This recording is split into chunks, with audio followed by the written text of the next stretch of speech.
अगर आपने बारावी फेल मूवी देखी है तो उसमें दो लोगों पर वो मूवी बनी है, ठीक है, जो कि यूपीएससी से रिलेटेड है, ठीक है। वो ना केवल यूपीएससी के लोगों को मोटिवेट करती है बल्कि उन सारे स्टूडेंटों को जो एग्ज़ाम की प्रिपरेशन करते हैं, ठीक है। तो आज उनकी बातों से हम समझेंगे कि वो क्या कह रहे हैं। एंड ये जो मूवी बनी है बारहवीं फेल, वो एक तो बनी है आईपीएस मनोज शर्मा और दूसरी उनकी प्रेमिका आईआरएस श्रद्धा जोशी पे, ठीक है। इन दोनों की स्टोरी आज जानेंगे क्योंकि ये दोनों खुद बात कर रहे हैं, बातों को सुनिएगा कि जो उसके असल किरदार कौन थे, तो इनका असली फेस आप देख सकते हैं एंड इनकी असली बातें आप सुनेंगे। अच्छा, एक चीज़ बताइए, ये फिल्म में भी आता है, किताब में भी आता है कि आपके एक दोस्त हैं जो लगातार आपको कहते रहते हैं कि बेटा तुम बर्बाद हो जाओगे लड़की के चक्कर में। तो ये जो लड़की का चक्कर है बाबू भैया, इसको ऐसे प्रचारित किया जाता है गोया प्रेम और करियर एक साथ नहीं चल सकते और इसको डिस्ट्रैक्शन की तरह पेश किया जाता है।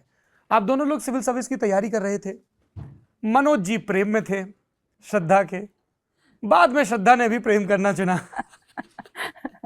तो आप लोगों के सामने ये संशय आता था? आप तो थोड़ा स्ट्रिक्ट थी और खूब पढ़ाकू से आई थी कि यार ये टाइम वेस्ट, क्योंकि बहुत सारे बच्चों ने सवाल पूछा भी है। हाँ बिल्कुल, मेरे तो जो फादर है, मेरे दोनों फादर मदर दोनों टीचर रहे हैं और टीचर के घर का माहौल तो एकदम ऐसा होता है कि आप बहुत सख्त। पढ़ाई के अलावा कुछ सोच ही नहीं सकते। जैसे मेरे फादर जो है वो आवाज़, मुझे अगर सुबह उठाते थे तो मुझे आवाज़ लगाते थे। वो श्रद्धा एक बार उन्होंने बोला, मैंने कहा हाँ उठ रही हूँ, फिर दोबारा बोला कि आवाज़ लगाई, मैंने कहा उठ रही हूँ, और तीसरी बार उनका श्र कहने के पहले तो मैं कूद के नीचे आके, मतलब नहीं तो बवंडर हो जाएगा अगर आप 4 बजे सुबह नहीं उठ गए और आपने तुरंत पढ़ना शुरू नहीं किया। यहाँ तक कि पहाड़ों में तो वो 3 बजे भी हमको ठंडे पानी से नहाने के लिए अरे बाप रे। क्या देते थे। तो शायद वो पढ़ाई के अलावा ये जो है कि हम वो चीज़ें मेरे भी दिमाग में थी। तो आपने इन्हें मना कर दिया था पहले? क्या ऐसा फालतू बातें कर रहे हो, पढ़ाई कर रहे हो? तो हाँ, क्या कहा था? एकदम एकदम विस्तार से बताइए थोड़ा। Are you mad? मैंने कहा क्या हो गया भैया? प्रेम ही तो किया है हमने। गलती की। अच्छा, हम पता है हमारे दिमाग में क्या बैठा हुआ है, इस दुनिया में सिर्फ 3 चीज़ों की ज़रूरत है। पहली भूख, दूसरी प्रेम, तीसरी सम्मान। इन तीनों के बीच में हम पूरी दुनिया को मान के चलते हैं। भूख से लड़ना अलग हो गया, और प्रेम के बिना चल नहीं सकते आप, चाहे वो कोई भी प्रेम हो, बिना प्रेम के ज़िंदगी चलती नहीं है। और जब ये दोनों चीज़ें मिल जाती हैं तो आदमी को लगता है कि यार सम्मान मिलना चाहिए समाज में। तो ये तीनों चीज़ों में हम श्रद्धा को बोलते थे कि यार तुम पहले भूख से तो लड़ ही रहे हैं, प्रेम तो स्वीकार कर लो।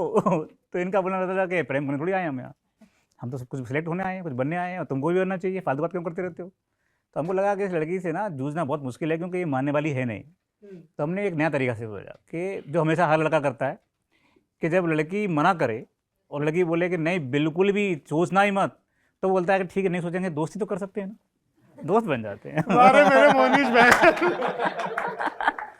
क्योंकि उसको खतरा रहता है हाँ कि अगर इसने मना साफ कर दिया और उसके बाद बातचीत बंद हो गई तो रास्ते आगे के बंद हो गए। हाँ, और हमको हारना नहीं है, और अंदर का अंधेरे से लड़ना, इसलिए बाहर अंधेरा नहीं चाहिए। नहीं। तो आप दोस्ती बनाए रखो। हाँ, और उस मिलते जुलते तो रहे, कम से कम। रहो, और बार बार सिद्ध करो कि मैं बेस्ट हूँ। तुम जो लड़का ढूंढने वाली हो ना, कभी तो शादी करोगे ना, उन्हें से मुझसे बेस्ट हो ही नहीं सकता कोई। वाह। उसके लिए अलग अलग कलाएं हैं। आप स्वयं पाक कला में निपुण होइए, बार बार खाना अच्छा बनाइए, जिस लड़की को जो अच्छा लगे देखिए भाई कि आपको क्या। जैसे श्रद्धा की जिंदगी चाय पे डिपेंड है, पहाड़ी आदमी चाय चाहिए, मतलब सोते समय भी चाय चाहिए, उठते समय भी चाय चाहिए। तो हमने कहा यार चाय से पेट, बाबा चाय मस्त बनाना, चाय बनाना सीखो। अच्छा मैंने छोड़ा नहीं अभी है। हाँ, अब जैसे मान लो श्रद्धा कभी दिल्ली आई है, मुंबई में कोई प्रेजेंटेशन है, कोई अच्छा पुरस्कार मिल गया है, कुछ अच्छा तारीफ हो गई है, कभी कुछ ऐसा हो गया है, तो मैं बाकायदा कितना भी बिजी रहूँ मैं खाना बनाता हूँ। मेरा डिश एकदम क्लियर है। वो क्या है, वो है रायता बूंदी का, दूसरा जली रोटियाँ थोड़ी मोटी सी, थोड़ी जो जल जाती हैं सेकने में, वो वाली, पनीर की दूध वाली सब्जी जिसमें पनीर में पानी में दूध डालने वाली, और लास्ट में थोड़े से पुलाव, जो पुलाव है वो। ये मेरा पक्का है। काफी मुखर्जी नगर मेन्यू साउंड कर रहा है ये। पुलाव पनीर काफी सक्सेसफुल मेन्यू है। सक्सेसफुल मेन्यू है। नहीं मैंने बहुत ये ट्राई किया। देखिए, अपनी अपनी जोखिमों पर करें, ये इनके लिए काम किया है। हो सकता है आपकी वाली को रुमाली रोटी पसंद हो। मैं रोज वो बोलेगी क्या जला मैं रोज डेली, श्रद्धा का क्लास कहीं दूर था, मेरा थोड़ा लेट था, अपने घर से 2 रोटी बना के, थोड़ा सा कुछ अचार वचार लेकर के, और इनको एक नमकीन पसंद थी, एक वाली वो मक्के वाली नमकीन थी, वो कहीं से जुगाड़ करके 2-4 दाने डाल के लेके ही जाता था।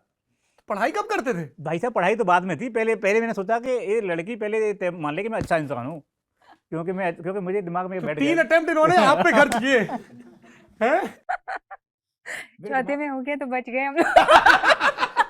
देन उसके बाद दूसरी हमारी स्टोरी इससे भी मैंने और ऐड कर रखी है कि एक अंजलि है जिसका अपना एक गोल है, अपना एक मोटो है, अपना एक गोल है।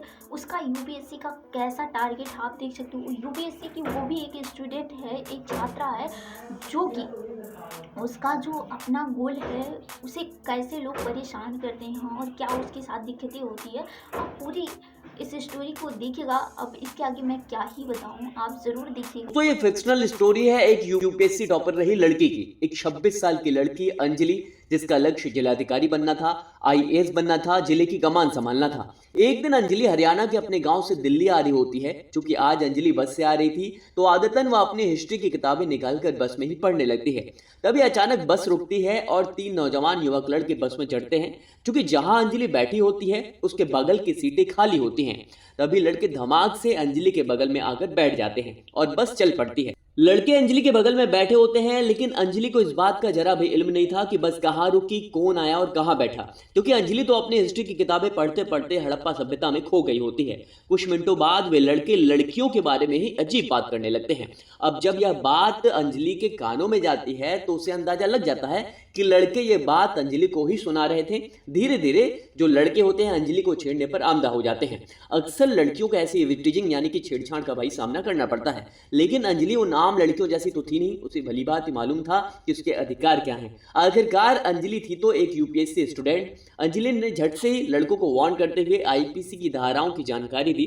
अंजलि ने साफ शब्दों में इशारा करते हुए कहा कि यदि फिर से इस प्रकार की अश्लील टिप्पणियां कानों तक पहुंची तो आईपीसी की धारा 354A और धारा 354D के तहत मुकदमा पंजीकृत करवाऊंगी। इतने में दिल्ली आ जाता है। अंजलि अपना सामान उठाकर बस से बाहर आ जाती है, लेकिन उसे यह नहीं पता था कि मुश्किलों की तो अभी शुरुआत हुई है। दरअसल अंजलि, जो कि हरियाणा के एक छोटे से गांव में की रहने वाली थी, वह यूपीएससी की तैयारी करने दिल्ली आ रही थी। और एक समय में हरियाणा में बेटियों को पढ़ाना अपराध की श्रेणी में आता था, लेकिन बेचारी अंजलि अपने माँ बाप को कैसे भी करके मना कर दिल्ली आ रही थी। अब अंजलि दिल्ली पहुंच चुकी थी और झट से एक ऑटो वाले को इशारा करके पूछती है कि भैया राजेंद्र नगर चलोगे। ऑटो वाला झट से हाँ बोल देता है और अब अंजलि दिल्ली के आईएएस हब कहे जाने वाले राजेंद्र नगर में पहुंच जाती है, जहां लाखों की भीड़ में स्टूडेंट यूपीएससी की तैयारी करते हैं। और ऐसा माना जाता है कि हर साल बड़ी संख्या में राजेंद्र नगर भारत सरकार को आईएएस अधिकारी देता है। अंजलि राजेंद्र नगर को देखकर खुश भी होती है और घबराती भी है। राजेंद्र नगर, जहां कदम कदम पर आईएएस की किताबों की दुकानें, प्रिंटिंग प्रेस इत्यादि होते हैं, ये देख अंजलि की आंखें किताबों के बीच खो जाती हैं और वह यह प्रण करती है कि मुझे बनना तो आईएएस टॉपर ही है। लेकिन यह रास्ता शायद अंजलि के लिए आसान नहीं था। उसे नहीं मालूम था कि बस वाली छोटी सी घटना उसकी तैयारी में बाधक बन जाएगी। अब अंजलि दिल्ली के एक नामी कोचिंग में एडमिशन लेती है और ऐसा माना जाता है कि यदि आपको आईएएस की परीक्षा में एआईआर रैंक 1, 2 इत्यादि पाना है तो इस कोचिंग में दाखिला लेना ही पड़ेगा। बहरहाल अंजलि कोचिंग में दाखिला तो ले लेती है, लेकिन जैसे ही अंजलि पहले दिन कोचिंग की क्लास के लिए जाती है, उसकी नजर उन 3 लड़कों से मिलती है जिन्होंने बस में अंजलि को परेशान किया था। उन्हें देख अंजलि थोड़ा असहज और असामान्य महसूस तो करती है, लेकिन अगले ही पल अपना ध्यान हटाते हुए क्लास पर फोकस करने लगती है। दरअसल वो तीनों लड़के जिन्होंने अंजलि को छेड़ा था वे भी यूपीएससी की तैयारी करने वाले ही थे और अंजलि को हिस्ट्री की किताबें बस में पढ़ता देख अलग अंदाज में उसे छेड़ने की कोशिश कर रहे थे।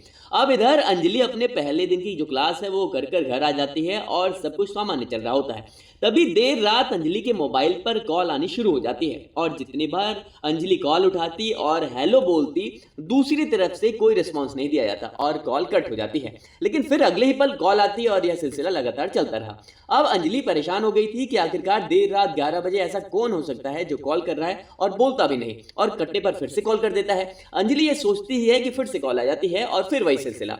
अब अंजलि परेशान हो चुकी थी और वो अपनी कॉल को, यानी कि जो अपना सेल फोन है, उसे स्विच ऑफ कर देती है और क्लास के पढ़ाए गए आज के टॉपिक पर फोकस करती है।